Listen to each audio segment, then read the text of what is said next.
Sou Renata, de 32 anos, e cresci acreditando que a riqueza era uma bênção, até que se tornou minha prisão. Meus pais controlavam cada aspecto da minha vida através da caderneta de cheques deles, até um jantar em que minha mãe disparou: "Nós não somos mais seu banco", com a voz carregada de presunção. O que eles jamais esperaram foi que, 24 horas depois, eu seria quem estaria decidindo o destino financeiro deles. O jogo tinha virado completamente. Se você está assistindo a isso, me diga nos comentários de onde está sintonizando. Clique no gostei e se inscreva se você já teve que enfrentar a família que tentou controlar você com dinheiro. Crescendo no bairro dos Jardins, uma das áreas mais prestigiosas de São Paulo, minha infância parecia perfeita por fora. Nossa mansão em estilo clássico, com 5 suítes e um jardim meticulosamente cuidado, foi apresentada 2 vezes na revista Casa Vogue.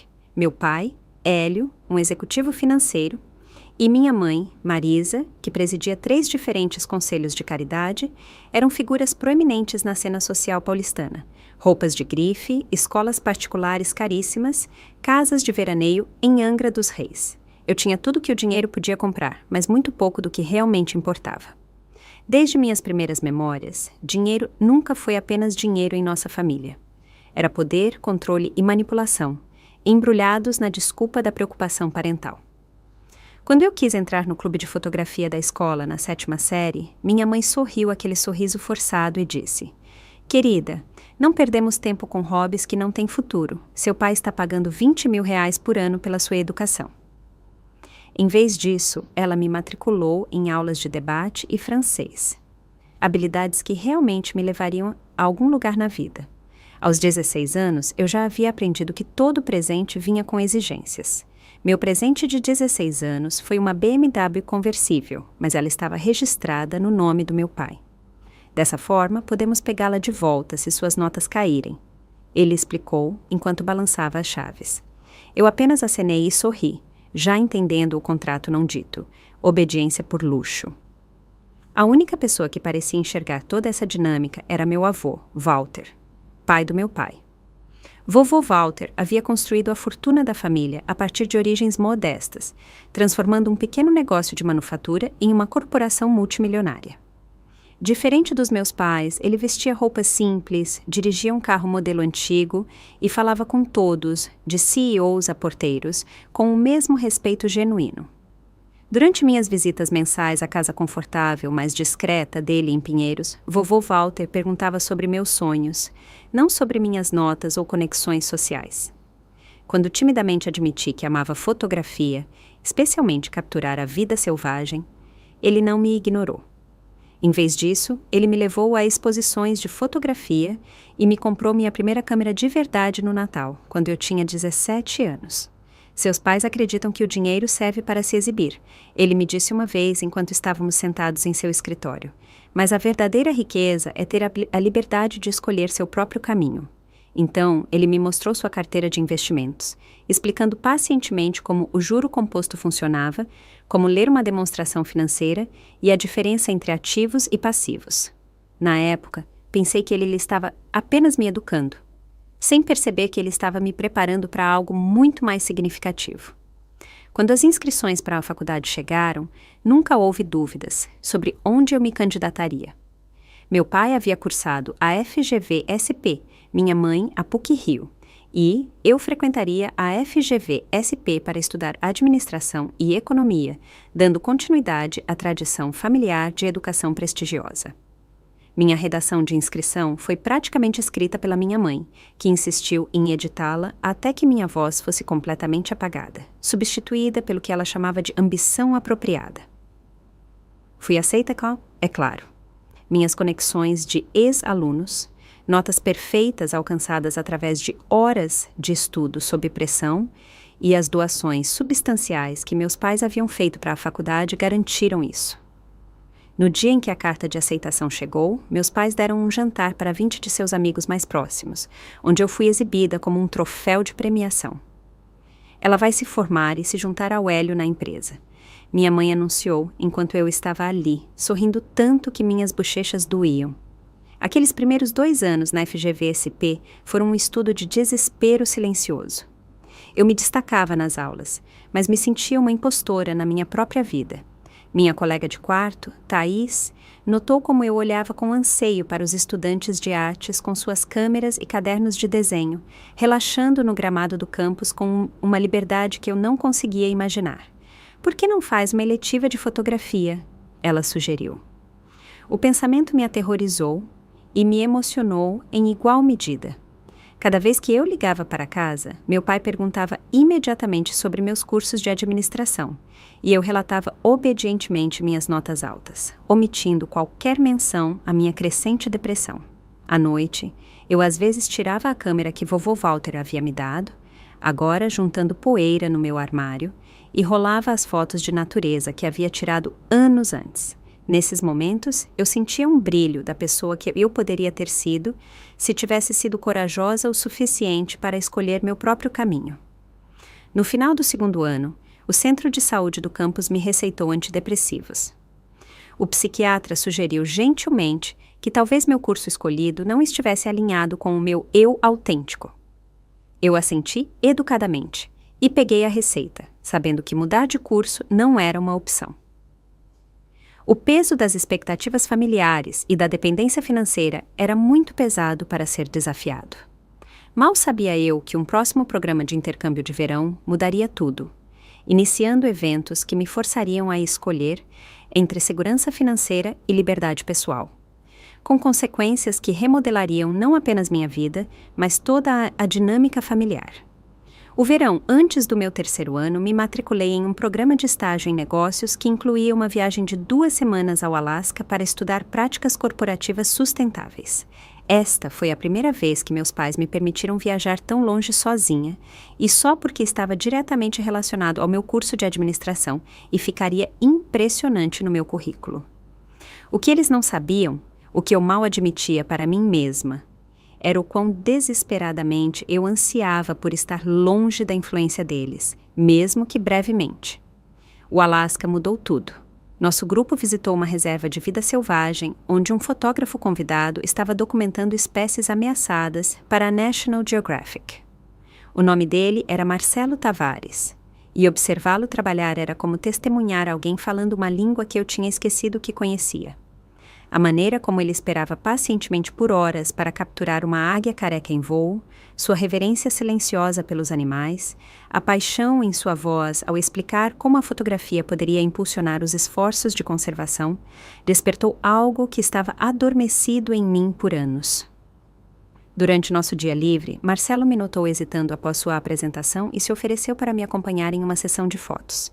Passei aquele dia caminhando por terrenos pantanosos, meus sapatos caros arruinados, mas meu coração em êxtase. Quando ele olhou para as poucas fotos que consegui tirar com meu celular, ele ficou muito quieto. "Você tem um olhar", ele disse finalmente. "Um raro. A maneira como você capta a emoção nesses animais. Você estudou fotografia?" Eu balancei a cabeça, explicando as expectativas dos meus pais e minha trajetória em administração. Ele ouviu sem julgar e depois me entregou seu cartão.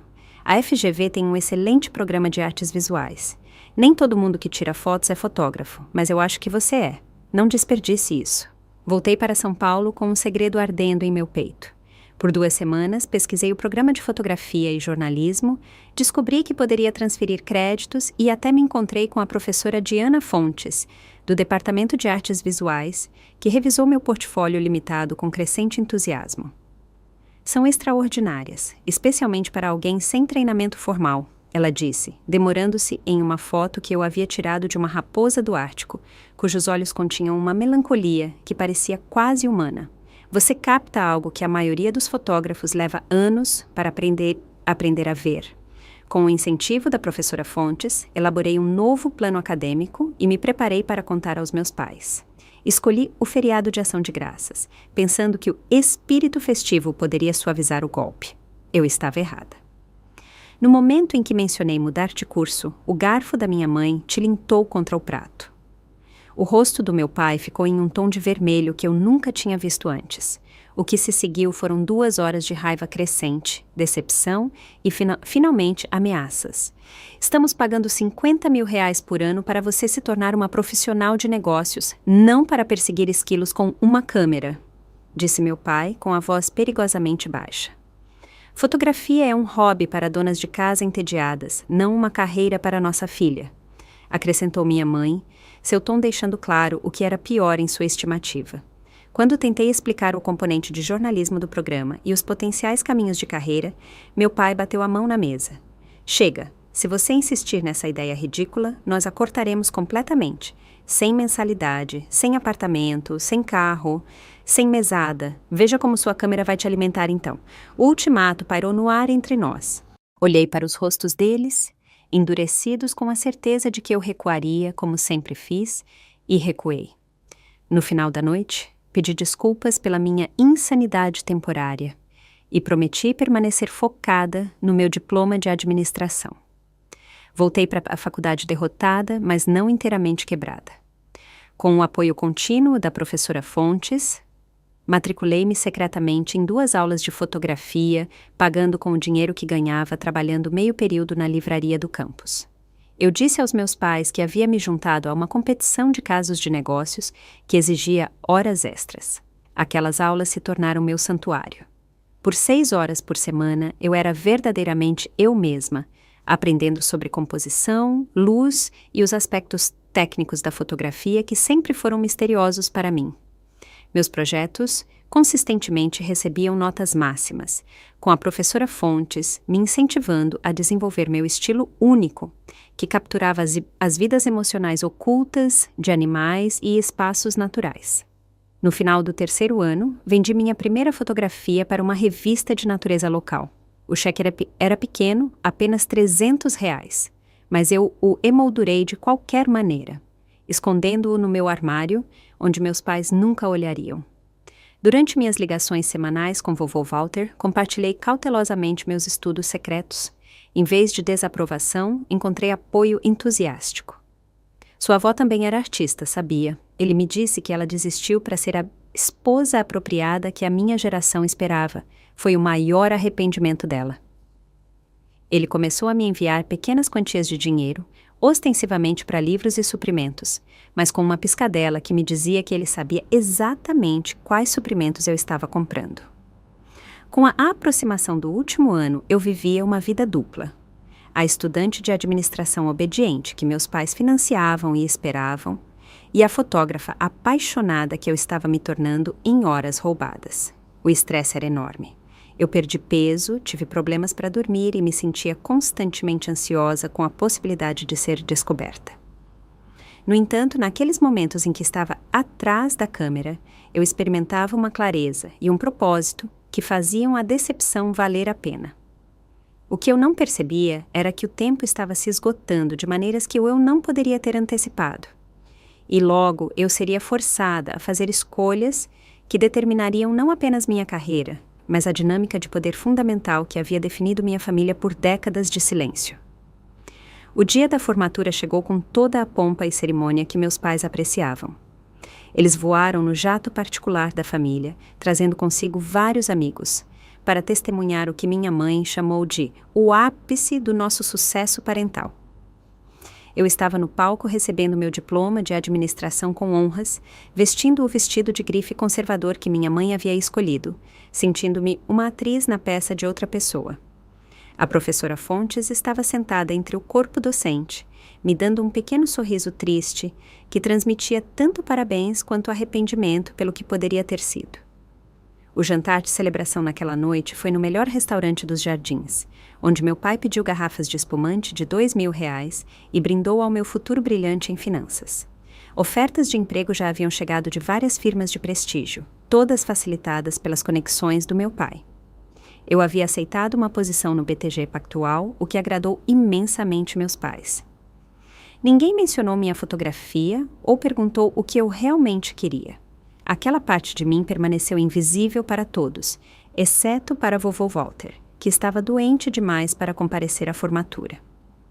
Na manhã seguinte, enquanto meus pais tomavam brunch com amigos, eu escapei para visitar vovô Walter em sua casa. A saúde dele vinha piorando há meses, um fato que meu pai reconhecia com o desapego profissional, mais preocupado com o planejamento patrimonial do que com o conforto do próprio pai. Quando cheguei, fiquei chocada com o quanto ele havia se deteriorado desde a última vez que o tinha visto. O homem robusto que havia me ensinado a pescar e a investir agora estava frágil. Sua pele quase translúcida contra a cama de hospital branca que havia sido instalada em seu escritório. Lá está ela, minha neta favorita, ele disse, com a voz mais fraca, mas os olhos ainda penetrantes. Eu sou sua única neta, respondi, nossa saudação habitual. É por isso que nunca tive que mentir sobre você ser minha favorita. A tentativa dele de rir se transformou em uma tosse que parecia abalar seu corpo inteiro. Depois que recuperou o fôlego, ele gesticulou para que eu me aproximasse e pegou minha mão. Não tenho orgulho do meu filho, ele disse abertamente. Hélio se esqueceu de tudo que eu lhe ensinei sobre o que importa na vida. Ele acredita que contas bancárias medem o sucesso. Eu acredito que a felicidade mede. Tentei defender meu pai por hábito, mas vovô Walter afastou a ideia. Eu fiz arranjos, Renata. Quando eu me for, você entenderá. Apenas me prometa uma coisa, quando chegar a hora, seja mais corajosa do que eu fui. Eu dei muito a Hélio sem orientação suficiente. Não cometerei esse erro com você. Eu não entendi totalmente o que ele quis dizer na época, mas prometi de qualquer maneira, as lágrimas escorrendo pelo meu rosto. Ele apertou minha mão com uma força surpreendente. Sua câmera não é apenas uma ferramenta, Renata. É a sua voz. Não deixe que eles a silenciem novamente. 2 semanas após a formatura, comecei meu trabalho no BTG Pactual. O escritório era todo de vidro brilhante e vozes sussurradas, com todos vestidos em ternos conservadores quase idênticos. Meu escritório de canto tinha vista para a movimentada Avenida Faria Lima, uma placa com a menção Família Vasconcelos sob meu nome para lembrar a todos das minhas conexões e um salário inicial que minhas amigas da faculdade só podiam sonhar. Fiquei infeliz desde o primeiro dia. O trabalho era entediante, apesar de sua complexidade. Passava meus dias analisando tendências de mercado, participando de reuniões com clientes onde falava pouco, mas era exibida como o jovem talento brilhante da firma, e tentando não olhar para o relógio. Noites e fins de semana, que meus colegas passavam fazendo networking ou se preparando para a próxima semana, eu passava fotografando no Parque Ibirapuera ou ao longo do Rio Pinheiros, capturando momentos de beleza natural que pareciam cada vez mais distantes da minha existência diária. Meus pais, enquanto isso, tomaram meu emprego profissional como permissão para aumentar o controle sobre outros aspectos da minha vida. Eles insistiram para que eu comprasse um condomínio nos Jardins em vez do apartamento na Vila Madalena que eu preferia, chegando ao ponto de darem a entrada eles mesmos para que eu não fizesse um mau investimento. Eles checavam os homens com quem eu saía, convidando potenciais candidatos para jantar e avaliando abertamente suas conexões familiares e perspectivas de carreira. Quando demonstrei interesse em Júlio, um arquiteto talentoso com uma reputação crescente, mas de raízes de classe média, minha mãe me chamou de lado e explicou que eu precisava me casar dentro ou acima do nosso círculo social. O arranjo não dito era claro. Em troca de vantagens financeiras e privilégios sociais, eu entregava minha autonomia. Qualquer resistência era recebida com lembretes sutis de tudo que eles haviam fornecido e continuavam a fornecer. A entrada do meu condomínio, as conexões que garantiram meu emprego, os convites para eventos sociais onde pessoas importantes estariam presentes. Cada presente era uma corrente, lindamente embrulhada, mas ainda assim me prendendo. 6 meses nessa vida cuidadosamente mapeada, conheci Jairo em um gala de caridade que minha mãe havia insistido para que eu comparecesse. Diferente dos outros homens ali, que falavam interminavelmente sobre seus hedge funds ou escritórios de advocacia, Jairo falava sobre suas viagens como jornalista cobrindo questões ambientais ao redor do mundo. A paixão dele me lembrou Marcelo Tavares do Alasca, mas com uma intensidade totalmente própria. Quando ele perguntou o que eu fazia além de gerenciar o dinheiro de outras pessoas, surpreendi a mim mesma contando-lhe sobre minha fotografia. Ainda mais surpreendente, ele pediu para ver meu trabalho. Nós escapamos do gala para uma cafeteria próxima, onde eu nervosamente mostrei meu portfólio no meu laptop. Ele estudou cada imagem com interesse genuíno, fazendo perguntas sobre minha técnica e inspiração. Você não deveria estar usando esse terno, ele disse por fim, gesticulando para minha roupa de grife. Você deveria estar lá fora, mostrando às pessoas o que você vê através dessa lente. Pela primeira vez, eu admiti em voz alta o que só havia pensado. Eu quero ser. Eu só não sei como me libertar. Nossa conversa durou até o café fechar. Jairo me falou sobre uma próxima expedição para fotografar espécies ameaçadas de extinção na Tanzânia. A organização estava procurando um fotógrafo adicional, alguém com uma perspectiva única. Seu trabalho tem a qualidade emocional que eles buscam, ele disse. Você faz as pessoas se importarem com esses animais. O prazo de inscrição era de 1 semana. A expedição duraria 3 meses e exigiria equipamentos especializados que eu não possuía. O custo total, incluindo o equipamento e as despesas de viagem, seria de cerca de R$75 mil. Era uma fração do meu salário anual, mas meus pais monitoravam meus gastos de perto, tendo insistido em me ajudar a gerenciar minhas finanças como uma nova profissional. Naquela noite, eu não consegui dormir. Andei pelo meu condomínio perfeitamente decorado, que não parecia em nada um lar, pensando na Tanzânia, em leões e elefantes vistos através da minha lente, em acordar com propósito todos os dias. Pela manhã, decidi me inscrever. Trabalhei na minha inscrição todas as noites depois de sair do escritório, selecionando minhas fotos de vida selvagem mais fortes e escrevendo uma declaração apaixonada sobre por que essa oportunidade se alinhava com minha visão como fotógrafa. 2 semanas depois, recebi um e-mail que mudou tudo. Fui aceita. O diretor da expedição mencionou especificamente a profundidade emocional do meu trabalho como o fator decisivo. Alegria e terror lutaram pela dominância enquanto eu percebia o que isso significava. Eu precisaria solicitar uma licença do trabalho, enfrentar meus pais e encontrar uma maneira de financiar o equipamento de que precisava. O primeiro passo parecia mais gerenciável: pedir aos meus pais um empréstimo para comprar equipamentos de câmera de nível profissional. Eu era uma adulta com um emprego bem remunerado. Certamente, eles veriam isso como um pedido razoável. Marquei um jantar na casa deles, preparei uma apresentação sobre o prestígio da expedição e as oportunidades de carreira que ela poderia criar. E cheguei com um otimismo incomum. Eu não tinha ideia de que estava entrando no confronto que acabaria por destruir para sempre a estrutura de poder da nossa família. A noite começou agradavelmente. Nosso chefe de família havia preparado a costela de porco favorita do meu pai, e minha mãe estava de bom humor depois de receber um convite para presidir um baile de caridade exclusivo. Esperei até a sobremesa, quando ambos estavam relaxados e satisfeitos, antes de apresentar minhas notícias. Fui selecionada para uma prestigiosa expedição de fotografia de vida selvagem na Tanzânia. Comecei tentando manter minha voz firme. É uma honra incrível. Eles só escolhem 5 fotógrafos de centenas de candidatos. A colher do meu pai parou a meio caminho da boca. O sorriso da minha mãe congelou no lugar. Nenhum dos dois falou, então continuei explicando o foco em conservação da expedição, as respeitadas organizações de vida selvagem envolvidas, e como isso poderia me estabelecer como uma fotógrafa séria, enquanto ainda mantinha minha carreira financeira. Eu precisaria de 3 meses de afastamento do BTG, o que meu gerente aprovou provisoriamente como um sabático. O único obstáculo é o equipamento. Preciso investir em câmeras e lentes de nível profissional.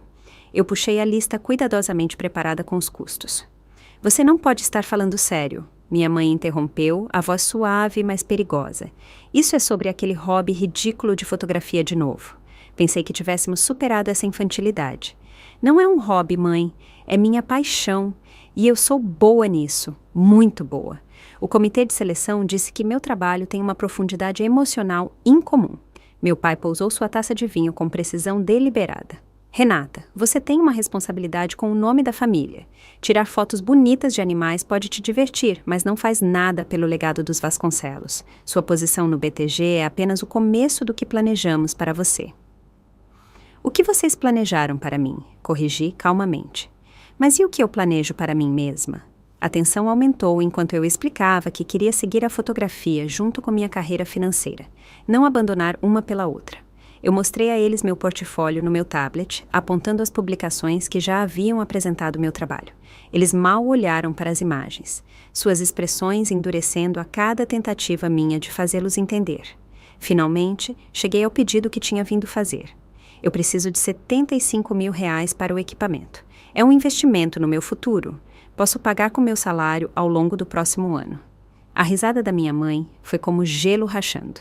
Um investimento em que exatamente? Umas férias de safari, onde você pode brincar de fotógrafa da National Geographic? Isso não é brincadeira. É buscar algo significativo para mim. Nós não criamos você para perseguir sonhos sem sentido, disse meu pai. Nós criamos você para construir sobre a fundação que criamos. Uma fundação que eu nunca pedi, respondi, minha voz se elevando apesar dos meus melhores esforços para manter a calma. Minha mãe pousou o guardanapo e me encarou com o olhar frio que eu temia desde a infância. Nós não somos mais seu banco, ela disparou, a voz carregada de presunção. Você tem um emprego. Você tem um fundo fiduciário que pode acessar aos 35. Se você quer desperdiçar dinheiro com câmeras, use o seu. Por toda a minha vida, vocês usaram o dinheiro para me controlar. Minha educação, minha carreira, minha casa. Nada jamais foi realmente minha escolha. E veja como você se saiu bem, retrucou meu pai. Tudo o que você tem é por nossa causa. Não, eu disse, levantando-me. Tudo o que eu sou é apesar de vocês. Saí naquela noite com a recusa deles ecoando em meus ouvidos e um sentimento de vazio no peito. Eles não apenas negaram meu pedido de empréstimo, mas também ameaçaram entrar em contato com a gerência sênior do BTG para bloquear meu pedido de sabático. Enquanto voltava para o meu condomínio, as lágrimas turvavam minha visão e, pela primeira vez, uma raiva genuína substituiu a decepção e a resignação que eu geralmente sentia após esses confrontos. A manhã seguinte trouxe notícias que mudaram tudo. O advogado da família, Sebastião Miranda, ligou para me informar que vovô Walter havia falecido pacificamente durante o sono. A dor me atingiu como um golpe físico. A única pessoa que realmente me via, que havia encorajado minha paixão e acreditado no meu potencial, se fora. O funeral foi realizado 3 dias depois na Igreja Nossa Senhora do Brasil, em São Paulo, onde gerações de membros da família Vasconcelos haviam se casado e sido sepultados. Meu pai fez um elogio que falava de legado e perspicácia nos negócios, mas mencionou pouco da bondade, humor ou sabedoria de vovô Walter. Durante todo o serviço, notei meus pais trocando sussurros, os olhos ocasionalmente se desviando para Sebastião Miranda, que estava sentado estoicamente no primeiro banco. Na recepção, enquanto meus pais circulavam entre a elite paulistana que havia vindo prestar homenagens, sentei-me sozinha no jardim, lembrando-me de tardes tranquilas com vovô Walter. De suas explicações pacientes sobre como capturar a luz com uma câmera, seu interesse genuíno em minhas esperanças e sonhos. Sebastião se aproximou de mim ali, seu comportamento formal habitual suavizado por uma simpatia genuína. Seu avô falava muito da senhora, Dona Renata, com grande orgulho. Eu enxuguei as lágrimas. Ele era o único que realmente me conhecia. Sebastião assentiu pensativo. Talvez mais do que a senhora imagina. Ele me pediu para lhe entregar isto após o funeral. Ele me entregou um envelope com meu nome escrito na caligrafia inconfundível do vovô Walter. Além disso, há uma reunião amanhã às 10 da manhã no meu escritório sobre o patrimônio. Sua presença é obrigatória. Eu esperava que a nota contivesse sentimentos pessoais. Um adeus final. Em vez disso, continha apenas uma linha. Lembre-se da sua promessa de ser corajosa. Na manhã seguinte, cheguei ao escritório de Sebastião para encontrar meus pais já sentados na sala de conferências, com os rostos tensos de antecipação. Meu pai havia sido o único filho e herdeiro presumido de seu pai.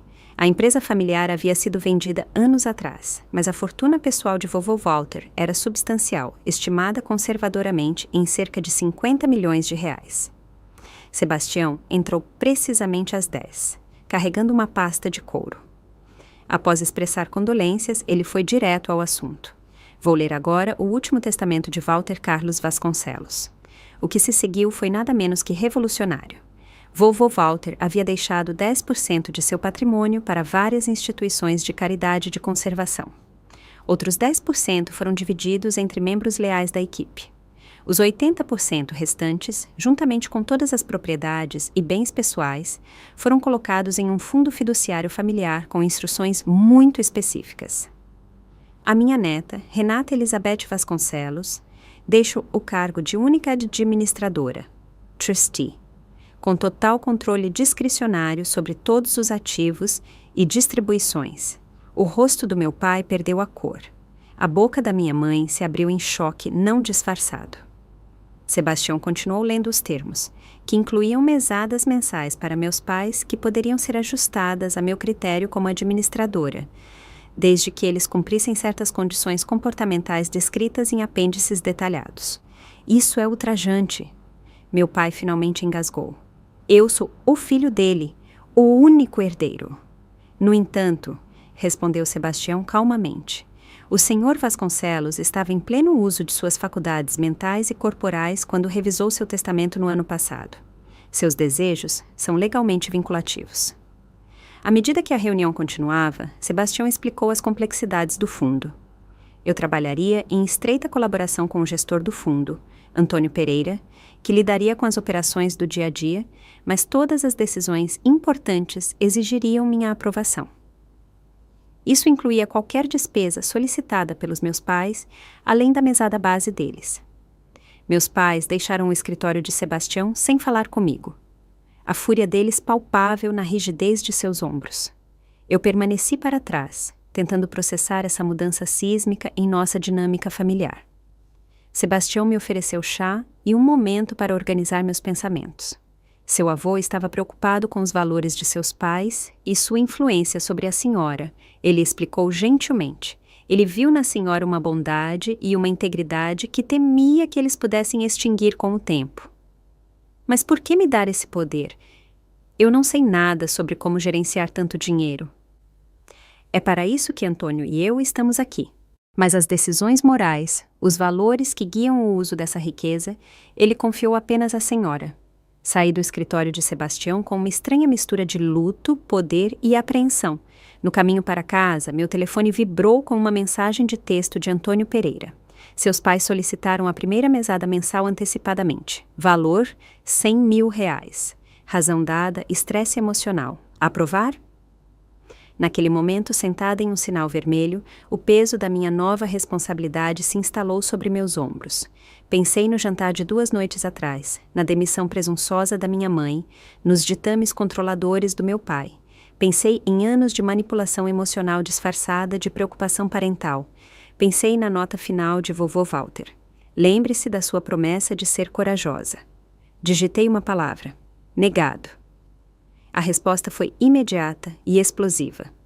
20 minutos depois de enviar aquela mensagem, meu telefone começou a tocar incessantemente. Primeiro meu pai, depois minha mãe, depois o advogado da família deles.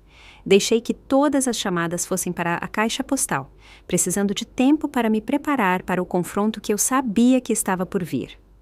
Este era um território desconhecido para mim.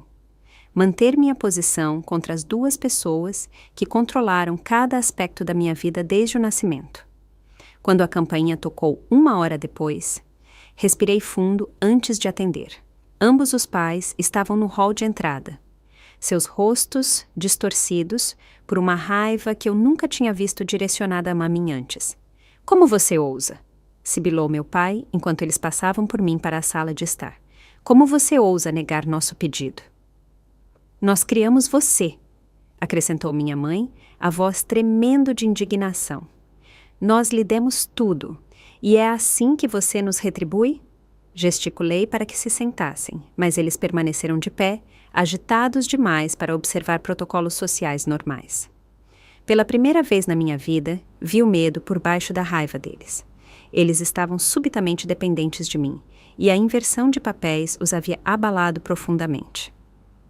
R$100.000 é excessivo, eu disse, mantendo minha voz calma, especialmente dada a nossa conversa da outra noite, quando vocês deixaram claro que não são meu banco. Parece que a situação se inverteu. Isso é diferente, argumentou meu pai. Aquilo era sua bobagem frívola de fotografia. Isso é sobre nosso estilo de vida, nossa posição na comunidade. Um estilo de vida além de suas posses, aparentemente, respondi. Sebastião me mostrou os registros financeiros. Vocês estão gastando mais do que o papai ganha há anos. A casa de férias em Campos do Jordão, o iate, as assinaturas de jatos particulares, tudo financiado por empréstimos regulares de vovô Walter que vocês nunca pagaram de volta. As expressões deles confirmaram o que Sebastião havia revelado durante nossa reunião. Meus pais estavam vivendo um estilo de vida que projetava imensa riqueza, enquanto secretamente dependiam da generosidade de vovô Walter para mantê-lo. Com a morte dele, eles presumiram que a fortuna passaria diretamente para meu pai, resolvendo sua superextensão financeira. Em vez disso, se viram dependentes da filha que haviam menosprezado. Nós tínhamos um entendimento com meu pai, disse meu pai rigidamente. Ele sabia que esses empréstimos eram essencialmente adiantamentos da minha herança. Não é isso que os registros dele indicam, respondi. E claramente não é o que ele pretendia com o testamento dele. Minha mãe mudou de tática, sua raiva dando lugar a uma vulnerabilidade calculada que eu a tinha visto implantar inúmeras vezes em funções de caridade. Querida, ainda estamos nos ajustando à perda. Seu avô gostaria que ficássemos confortáveis durante este período difícil. O vovô queria muitas coisas, concordei. Ele queria que eu seguisse a fotografia. Ele queria que nossa família valorizasse mais do que dinheiro e status. Ele queria que eu fosse corajosa o suficiente para quebrar o ciclo de controle financeiro. Você não pode entender o que está envolvido em manter nossa posição na sociedade, disse meu pai desdenhoso. Talvez não, mas eu entendo o que é ter meus sonhos descartados como frívolos enquanto observo vocês gastarem milhares em vinho e associações de golfe. A conversa girou por mais 1 hora, com as demandas deles gradualmente se transformando em negociações, depois em súplicas, finalmente em ameaças veladas. Nós vamos contestar o testamento, declarou meu pai. Nenhum juiz vai confirmar essa manipulação de além-túmulo. Sebastião havia me preparado para essa possibilidade. O testamento inclui uma cláusula de não contestação, eu os lembrei. Se vocês a desafiarem e perderem, perdem tudo. Dada a documentação meticulosa de vovô Walter sobre as preocupações dele com o julgamento financeiro de vocês, as chances não são boas. Enquanto eles finalmente saíam, derrotados, mas longe de aceitar, minha mãe parou na porta. Você vai se arrepender disso, Renata. A família deve vir em primeiro lugar. Concordo, eu disse calmamente. É por isso que não posso permitir comportamentos que destruíram esta família. Depois que eles saíram, liguei para Antônio e organizei uma mesada mensal razoável para meus pais, o suficiente para viverem confortavelmente, mas não extravagantemente, com o primeiro pagamento começando no mês seguinte. Em seguida, entrei em contato com Sebastião e marquei uma reunião para discutir meus próximos passos. 2 dias depois, sentada no escritório de Sebastião com o Antônio, apresentei meu plano. Primeiro, eu tiraria o sabático do BTG para a expedição na Tanzânia, investindo no equipamento de câmera de que precisava com meus próprios novos fundos. Segundo, eu estabeleceria limites claros com meus pais, mantendo nosso relacionamento, mas encerrando o ciclo de manipulação financeira. Terceiro, eu exploraria como o fundo poderia apoiar esforços de conservação da vida selvagem, honrando os valores de vovô Walter. Sebastião acenou com a cabeça em aprovação. Seu avô ficaria satisfeito. Ele estava especialmente preocupado que a senhora encontrasse seu próprio caminho, não aquele que seus pais prescreveram. Fiquei surpresa com o que ele fez, admiti. Me dar tanto controle parecia extremo. Antônio abriu uma pasta e deslizou um documento pela mesa. Isso pode ajudá-la a entender. Era uma carta que seu avô escreveu para seu pai 5 anos atrás, expressando preocupações sobre decisões financeiras e valores. A resposta está anexada. A carta era atenciosa e amorosa, mas firme, delineando a preocupação de vovô Walter de que meu pai havia se concentrado demais em aparências e status em detrimento de substância e caráter. A resposta do meu pai foi desdenhosa e defensiva, sugerindo que vovô Walter estava fora de contato com as realidades da sociedade moderna. Houve muitas trocas como essa, explicou Sebastião. Seu avô tentou por anos guiar seu pai para um relacionamento mais saudável com a riqueza. Quando ele viu esses mesmos padrões sendo impostos à senhora, ele se sentiu compelido a intervir. Ao sair da reunião, senti uma nova determinação se fortalecendo dentro de mim. Não se tratava de punir meus pais, mas de quebrar um padrão geracional de riqueza tóxica. Vovô Walter havia me dado não apenas poder financeiro, mas a oportunidade de redefinir o que nossa família valorizava. Naquela tarde, enviei meu pedido formal de sabático de 3 meses do BTG, solicitei um passaporte acelerado e pedi o equipamento de câmera que havia pesquisado tão minuciosamente no ano anterior. Cada ação parecia uma declaração de independência, um passo em direção a me tornar a pessoa que eu sempre quis ser, mas nunca tive coragem de perseguir. Meus pais fizeram várias tentativas de recuperar o controle nas semanas que se seguiram. Eles enviaram amigos da família para me racionar. Tentaram apelar ao conselho do BTG para bloquear meu sabático. Eles até tentaram entrar em contato com o Antônio diretamente para contornar minha autoridade. Cada esforço falhou, confrontado pelos limites silenciosos, mas firmes, que eu estava aprendendo a estabelecer. Na noite anterior à minha partida para a Tanzânia, recebi uma mensagem de texto final do meu gestor de fundo. Seus pais solicitaram mais R$75 mil para uma viagem de última hora para a Europa para se recuperarem do estresse emocional. Aprovar? Olhando para minhas malas prontas, o novo equipamento de câmera que eu mesma havia comprado e o itinerário para uma expedição que representava minha primeira escolha verdadeiramente independente, senti uma calma inesperada. Digitei negado sem hesitar e depois adicionei uma nota pessoal. Estou partindo para a Tanzânia amanhã. Espero que quando eu voltar, possamos começar a construir um relacionamento mais saudável baseado no respeito, em vez da dependência financeira. Quando meu avião decolou na manhã seguinte, observei São Paulo desaparecer sob as nuvens e senti o peso de 32 anos de expectativas se levantando dos meus ombros. Pela primeira vez na minha vida, eu estava voando em direção a algo que eu havia escolhido inteiramente para mim. A Tanzânia foi tudo o que eu esperava e mais. A equipe da expedição consistia em 5 fotógrafos, 3 biólogos da vida selvagem e guias locais que conheciam o terreno intimamente. Passamos dias rastreando rinocerontes negros ameaçados de extinção no Serengeti, documentando seus comportamentos e as ameaças ambientais que enfrentavam. Eu acordava antes do amanhecer todas as manhãs, câmera pronta, coração batendo com propósito e paixão em vez de ansiedade. Meus colegas fotógrafos, todos profissionais estabelecidos, inicialmente me encararam com curiosidade misturada com ceticismo. A executiva financeira que virou fotógrafa de vida selvagem era uma narrativa incomum, mas enquanto trabalhávamos lado a lado, minha perspectiva única começou a ganhar o respeito deles. Enquanto eles se concentravam na perfeição técnica, eu buscava a conexão emocional, esperando pacientemente por momentos em que os animais revelavam algo quase humano em suas expressões. Você tem um dom para capturar a alma, Elisa, nossa líder de expedição, me disse depois de revisar minhas fotos de uma elefante-mãe guardando seu filhote. A maioria dos fotógrafos leva anos para desenvolver essa sensibilidade. Longe das pressões sociais de São Paulo e das expectativas dos meus pais, me vi me transformando de maneiras que iam além das minhas habilidades fotográficas. Tornei-me mais confiante em expressar minhas opiniões durante as discussões em grupo. Aprendi a confiar nos meus instintos sobre iluminação e composição, em vez de duvidar de cada decisão. Descobri uma resiliência que eu nunca soube que possuía, caminhando quilômetros com equipamentos pesados, suportando chuvas tropicais e calor intenso sem reclamar.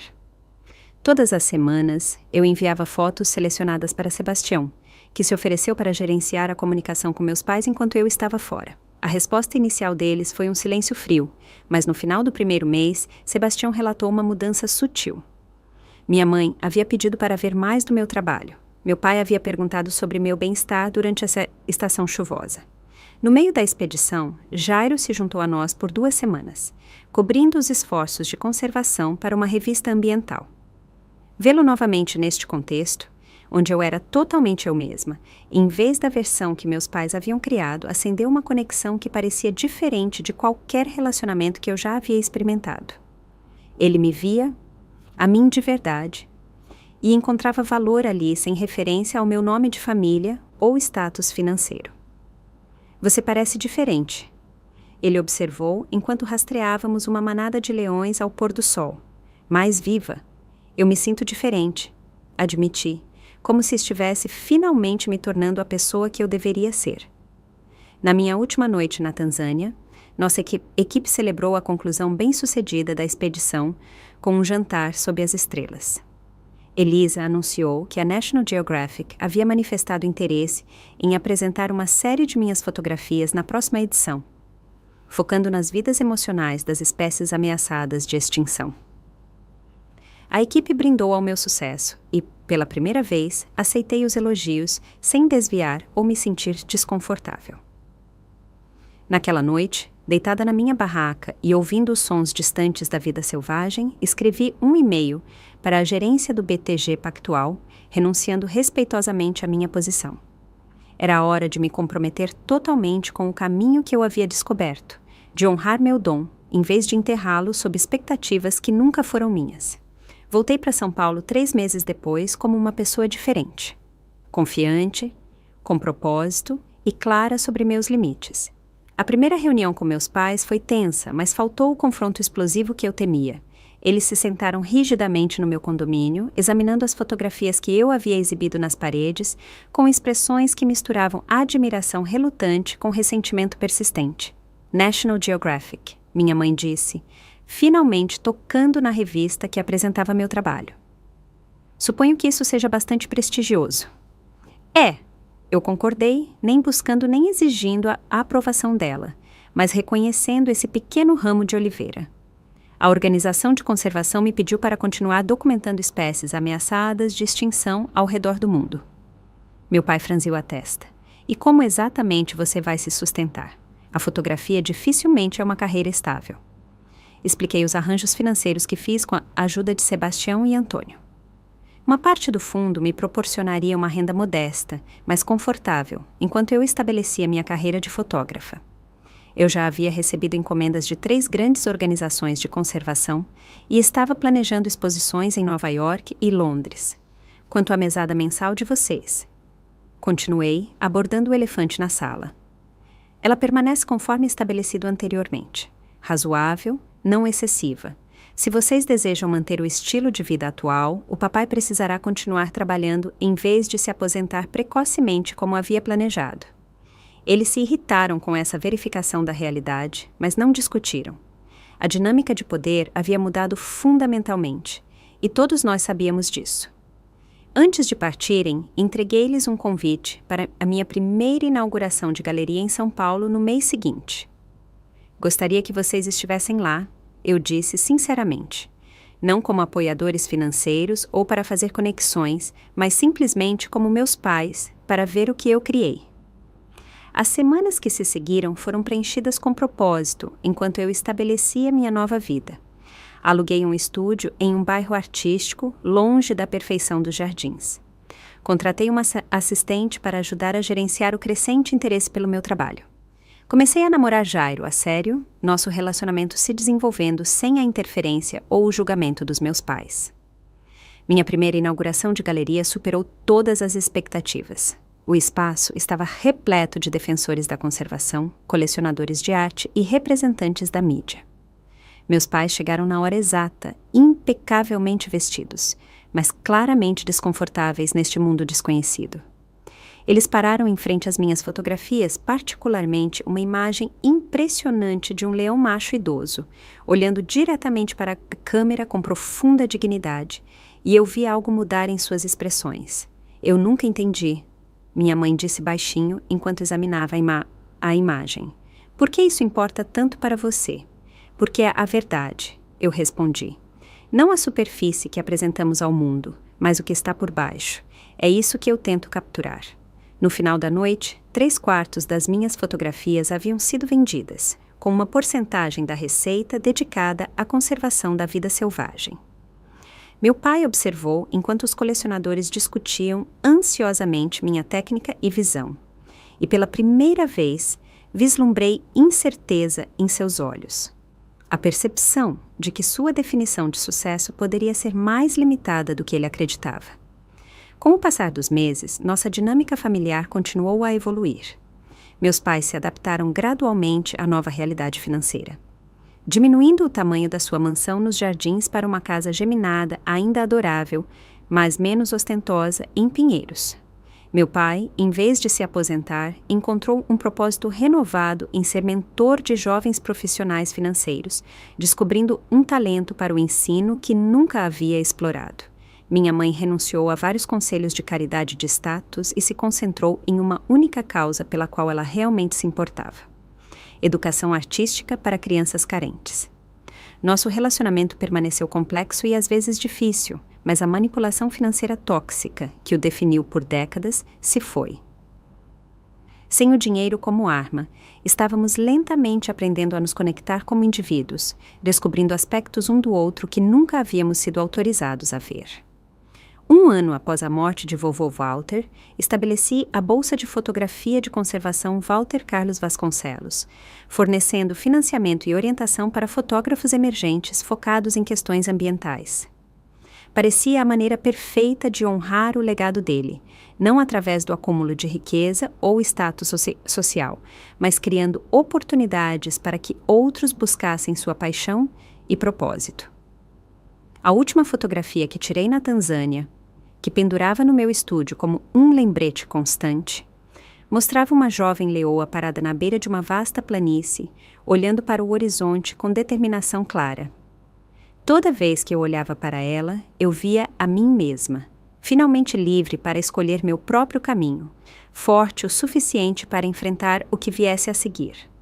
2 anos após aquele fatídico jantar, quando minha mãe havia declarado presunçosamente que eles não eram mais meu banco, minha vida havia se transformado de maneiras que eu nunca poderia ter imaginado. Minha carreira de fotógrafa de vida selvagem floresceu além das minhas expectativas mais otimistas, com 3 exposições internacionais, um contrato de livro e tarefas regulares de prestigiosas organizações de conservação. Mais importante, eu havia encontrado um propósito que me acordava todas as manhãs com entusiasmo, em vez de pavor. A jornada até este ponto não foi fácil. Aprender a manter meu poder, a tomar decisões baseadas em meus próprios valores, em vez do medo da desaprovação, exigiu vigilância constante contra padrões antigos. Ainda havia dias em que eu questionava a mim mesma, quando as vozes críticas que eu havia internalizado dos meus pais sussurravam que eu estava sendo tola ou egoísta. Mas essas vozes se tornaram mais fracas a cada sucesso, a cada momento de alegria autêntica. Meu relacionamento com meus pais evoluiu lentamente, com dolorosos contratempos e progresso cauteloso. O primeiro ano foi o mais difícil, enquanto eles se ajustavam à nova realidade financeira e à perda de controle que sempre haviam exercido. Houve telefonemas raivosos, e-mails carregados de culpa e vários feriados onde a tensão fazia cada interação parecer navegar em um campo minado.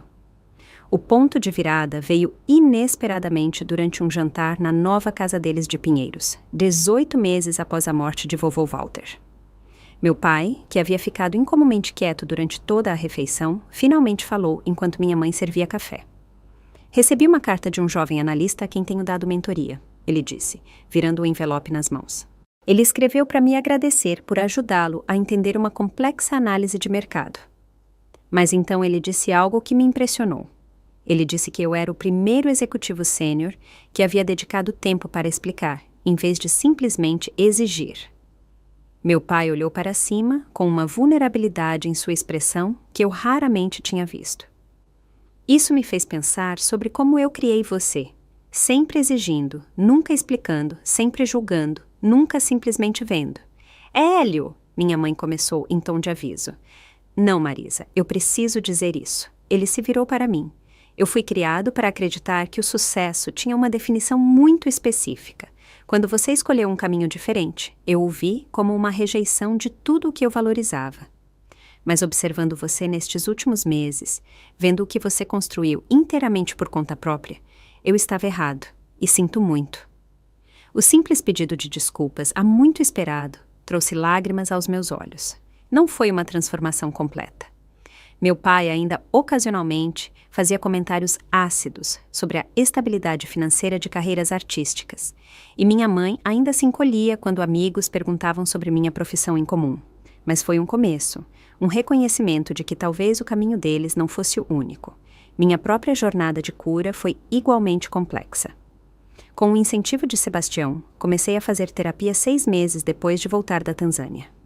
Trabalhando nas inseguranças profundas e nas tendências de agradar as pessoas que anos de amor condicional haviam instilado, aprendi a reconhecer quando estava fazendo escolhas para ganhar aprovação, em vez de porque se alinhavam com meus valores.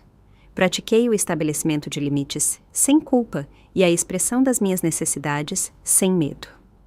O fundo que vovô Walter estabeleceu se tornou uma ferramenta para o crescimento, em vez de controle. Trabalhando com Antônio, estruturei as finanças da família para fornecer estabilidade enquanto incentivava a independência. Meus pais receberam sua mesada mensal sem precisar solicitá-la, removendo a dinâmica de poder de aprovação ou negação. Em troca, eles concordaram em fazer aconselhamento financeiro para desenvolver hábitos mais saudáveis. Para mim, estabeleci uma separação clara entre ativos pessoais e ativos do fundo, vivendo principalmente com meus ganhos de fotografia, enquanto usava os fundos do Trust para projetos específicos, como o programa de bolsas de estudo e iniciativas de conservação. Esse limite era importante para mim. Eu precisava saber que poderia me sustentar através do meu próprio trabalho, que não estava simplesmente substituindo uma forma de dependência financeira por outra. Jairo se tornou uma parte importante da minha nova vida. Sua abordagem direta, tanto para os relacionamentos quanto para as finanças, foi uma mudança refrescante das dinâmicas complexas com as quais eu cresci. Quando ele se mudou para morar comigo, depois de um ano de namoro, dividimos as despesas proporcionalmente às nossas rendas, tivemos conversas abertas sobre dinheiro sem jogos de poder ou agendas ocultas e tomamos decisões como verdadeiros parceiros. No segundo aniversário da morte de vovô Walter, convidei meus pais para jantar na minha casa, não o condomínio que eles haviam escolhido, que eu havia vendido, mas um charmoso imóvel vintage em Pinheiros, que eu havia comprado e reformado para incluir um amplo estúdio fotográfico em casa. A localização foi deliberada, a apenas 3 quarteirões de onde vovô Walter havia morado, em um bairro que valorizava a história e o caráter acima do status. Enquanto estávamos sentados na minha sala de jantar, cercados por fotografias das minhas viagens e artefatos coletados ao redor do mundo, o contraste com nossos jantares familiares formais do passado era impressionante. A conversa fluía mais naturalmente, com menos armadilhas para navegar. Meu pai fez perguntas genuínas sobre meu último projeto, documentando os impactos da mudança climática nas comunidades costeiras. Minha mãe admirou uma série de retratos que eu havia tirado de líderes indígenas de conservação, notando a dignidade que eu havia capturado em suas expressões. Após o jantar, trouxe uma garrafa de vinho especial e 3 cartas que vovô Walter havia escrito antes de sua morte, uma para cada um de nós, para serem abertas neste aniversário. Lemos em silêncio, cada um absorvendo suas palavras finais de sabedoria. Minha carta me lembrava que a verdadeira riqueza não era medida em reais, mas em propósito, conexão e coragem. Você tem isso em abundância, Renata, ele escreveu. Use-os com sabedoria, não apenas para você, mas para os outros que precisam ver que caminhos diferentes são possíveis. Meu pai não compartilhou o conteúdo de sua carta, mas eu o vi enxugar as lágrimas antes de dobrá-la cuidadosamente e colocá-la no bolso. As mãos da minha mãe tremeram enquanto ela lia a dela, e quando ela terminou, olhou para mim com nova compreensão. Ele tinha muito orgulho de você, ela disse suavemente. Não apenas do que você poderia realizar, mas de quem você é. Eu vejo agora o que ele via. Mais tarde, enquanto se preparavam para sair, meu pai parou em frente a uma fotografia ampliada que eu havia tirado na Tanzânia. A jovem leoa olhando para o horizonte. Esta é especial para você. Ele observou. Não uma pergunta, mas um reconhecimento. Ela me lembra de continuar avançando, de não ser definida pelo passado. Ele assentiu pensativo. Seu trabalho é notável, Renata, de verdade. Posso não ter entendido sua escolha, mas não posso negar seu talento. Vindo dele, Esse simples reconhecimento significava mais do que todos os elogios de críticos e colecionadores. Não porque eu ainda buscasse a aprovação dele, mas porque representava crescimento, o dele e o meu. Ao fechar a porta, atrás deles, senti uma sensação de paz que antes parecia impossível.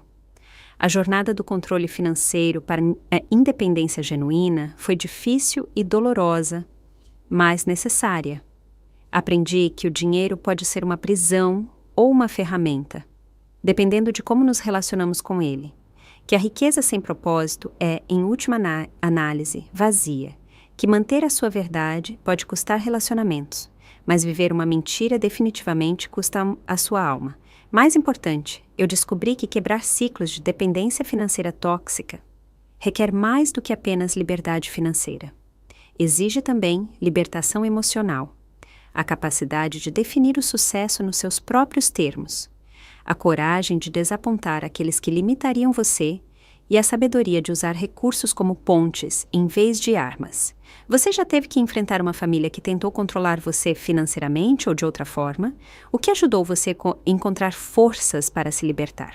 Compartilhe suas experiências nos comentários abaixo. Lembre-se de que sua história pode ser exatamente o que outra pessoa precisa ouvir para encontrar sua própria coragem. Se isso ressoou com você, por favor, curta e se inscreva para mais histórias sobre como encontrar a autenticidade em circunstâncias desafiadoras. E se você conhece alguém lutando contra o controle financeiro familiar, compartilhe este vídeo como um lembrete de que ele não está sozinho. Obrigado por ouvir minha jornada e lembre-se, seu caminho pertence apenas a você. Gostou da minha história e de qual cidade está ouvindo? Vamos nos encontrar nos comentários.